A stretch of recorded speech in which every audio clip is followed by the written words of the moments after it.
Hi guys, কি খবৰ আপোনালোকৰ? আশা কৰোঁ আপোনালোকৰ সকলোৰে ভালে। আৰু মই ৰাতিপুৱা উঠি প্ৰথমে কুহুমীয়া পানী এগিলাচ খাই ল'লোঁ। তাৰপিছত অকণমান ৰঙা চাহ খালোঁ আদা দি, জ্বৰ লাগি আছে যিহেতু। তাৰপিছত আহি গ'লোঁ ভাত বনাবলৈ। আৰু আমি যেতিয়াই পাৰোঁ খৰিতে বনাওঁ, কাৰণ ইয়াতে মানে বহুত খৰি, আমাৰ অকণমান ওপৰত যে ঘৰটো, পাহাৰৰ অকণমান ওপৰত হয়, বহুত গছ আছে আৰু সেইকাৰণে খৰিবোৰ ওলায়। আৰু মায়ে ভিডিঅ' এডিট কৰিবৰ কাৰণে দি দিলে, কিবা এটা কাটিব দিলে, সেইটো কাটি দিলোঁ। তাৰপিছত আৰু ভাত হৈ আছে আৰু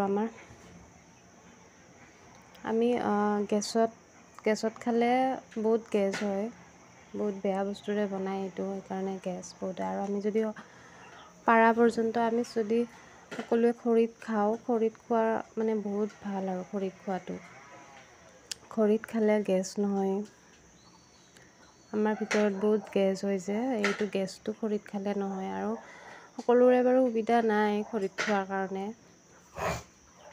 আমাৰ ইয়াতে খৰিৰ অভাৱ নাই, সেইকাৰণে আমি খৰিত খাওঁ আৰু যিকেইদিন খৰি থাকে। আৰু এইকেইদিন পাতবোৰ শুকাই থাকে, সেইকাৰণে খৰি ওলায় আৰু খৰিবোৰ, ডালবোৰ ভাঙি ভাঙি পৰে, পাত পৰে। আৰু অলপ চলপ গছ এইবিলাক ৰুইছে মায়ে, তামোল গছ, চাইডে চাইডে ফুলৰ গছ, এইবোৰ ৰুইছে। গছ গছনি থাকিলে ভাল লাগে, মনবোৰো ভাল লাগে। আৰু গছ দেখিছে কিমান গছ, এইবিলাকৰ পৰা খৰি ওলায়।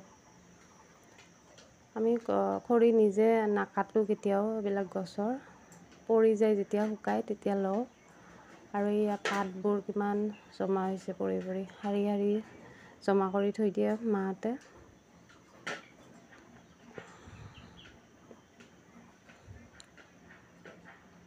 আৰু পূৰা গোলাপ লাগি আছে গছত, ৰঙা ৰঙা। সদায় আমি গোলাপৰ চেণ্ট লওঁ আৰু পুৱাই পুৱাই। ভণ্টিয়ে আনিছিল নাৰ্চাৰীৰ পৰা। আৰু কলগছবোৰ এনেকৈ হৈ থাকে, এটাৰ পিছত এটা কলবোৰ ওলাই থাকে, ঘৰৰ সাৰ নিদিয়া কল।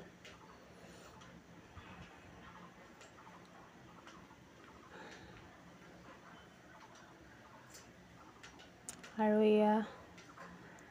পূৰা পাত পৰি আছে দেখিছে, শুকাই শুকাই বহুত পাত। সেইবোৰ শাৰী শাৰী জমা কৰি এনেকৈ থৈ দিয়ে। তাৰপিছত আমি ইয়াতে এটা গা ধোৱা ঘৰৰ ওচৰত এটা চৌকা বনাই থৈ দিছে মায়ে। সেই চৌকাটোত পাতবোৰ পূৰা বেছি টাইম নালাগে, পাতবোৰ সোমাই দি পানী গৰম কৰি লোৱা যায় গা ধোৱাৰ সময়ত। আৰু মায়ে ধুনীয়া ধুনীয়া চৌকা বনায়, বেছি টাইম নালাগে মাৰ চৌকা বনাওঁতে। বহুতকেইটা চৌকা বনাইছে, মন গ'লেই বনাই থাকে আৰু চৌকা, ধুনীয়া চৌকা বনায়। এইটো কালি ৰাতি অলপ বৰষুণৰ অহাৰ ভাৱ আছিলে, সেইকাৰণে টিং দি এনেকৈ ঢাকি থৈ দিছে। আৰু চৌকা, ইয়াতে গা ধোৱাৰ সময়ত পূৰা পাতবোৰ আনি সোমাই দি পানী গৰম কৰি লোৱা হয়।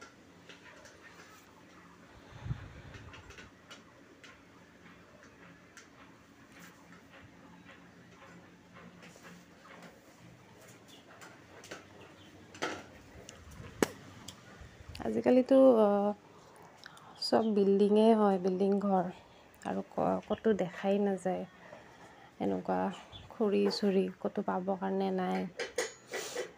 আৰু আমাৰ ঘৰৰ কাম কৰিছিলে মাজতে, তো পুৰণা বাঁহবোৰ ওলাইছিলে, দেখালোঁ যে অলপ আগত, বাঁহবোৰ খৰি ওলাই গ'ল। এতিয়া এইবিলাক আনাৰসৰ পুলি হয়, আনাৰস গছ লগাইছে, কেতিয়াই লগাইছে,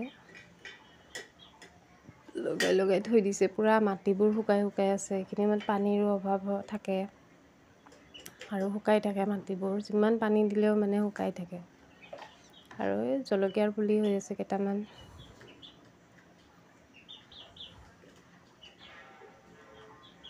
এইটো এটা কঁঠাল গছ। আৰু আমাৰ ঘৰৰ আগফালেতো দেখিছে ডাঙৰ কঁঠাল গছ এডাল আছে। আমি যোৱাবাৰ ফল লগা নাই, তাৰ আগৰবাৰ বহুত কঁঠাল খালোঁ।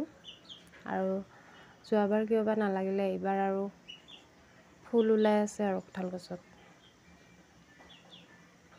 মই দেখাম বাৰু পিছত কঁঠাল গছ আগফালৰটো মানে ফুল যে ওলাই আছে এইবিলাক দেখাম। আৰু এইবিলাক পূৰা গছে গছ। আৰু জেতুকা গছ এটা আছে আমাৰ, এইটো শুকাই গৈছে এতিয়া, ঠানিবোৰ পাতবোৰ শুকাই গৈছে, অলপ অলপ আছে আৰু। ইয়াৰ পৰা আমি যেতিয়া মন যায় ছিঙি জেতুকা মাথাত লগাই দিওঁ, হাতত লগাওঁ। এইটো ডালিম গছ। মানে চাবচোন ভিডিঅ'ত গছ গছনি এইবোৰ চাই বহুত ভাল লাগে, মনটো মানে জীপাল হৈ যায়, সেউজীয়া সেউজীয়া হৈ যায়, ভাল লাগে। আৰু আজিকালি যিহেতু দেখিবৰে নাই মানে গাড়ী বিল্ডিং এইবোৰে আৰু, কিন্তু গছ গছনিৰ মাজত থাকিলে বহুত ভাল, এটা নেচাৰেল বতাহ এটা আহি থাকে, সেইটোৰ পৰা আমাৰ বহুত উপকাৰ হয়, স্বাস্থ্যৰ কাৰণে বহুত ভাল। আৰু ইয়াৰ গোলাপ ফুলটো চাওকচোন কি ধুনীয়া হৈ ফুলিছে। নাৰ্চাৰীৰ পৰা আনিছিল, আনি তাৰপিছত ফুলিলে, তাৰপিছত আকৌ কাটি বেলেগ এটা সাৰ দি বেলেগকৈ ৰুলে। আৰু এয়া ভণ্টিয়ে পূৰা এল'ভেৰা লগাই থৈ দিছে। তাই মানে এল'ভেৰা বহুত যত্ন কৰে, এল'ভেৰা চব গছৰে যত্ন কৰে তাই, আৰু এল'ভেৰা বেছি যত্ন কৰে আৰু। কাটি কাটি বেলেগ বেলেগ জেগাত ৰুইছে, ধুনীয়াকৈ হৈ আছে এল'ভেৰাবিলাক। ইয়াতে এটা বহুত ডাঙৰ হৈছে, 3 জেগাত ৰুইছে, ইয়াতে এইটো আৰু এইফালে এইটো।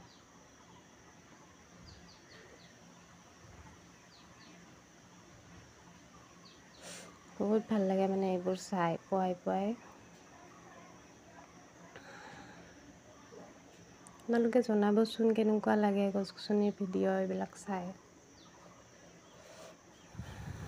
আৰু এইবিলাক মানে ভিডিঅ' কেনেকুৱা লাগে আপোনালোকে জনাব। যিহেতু দেখাবৰ কাৰণে একো নাই, কি দেখাম, এইবিলাক যি কৰা হয় ঘৰত, যেনেকৈ থকা হয় সকলো মই শ্বেয়াৰ কৰি দিওঁ।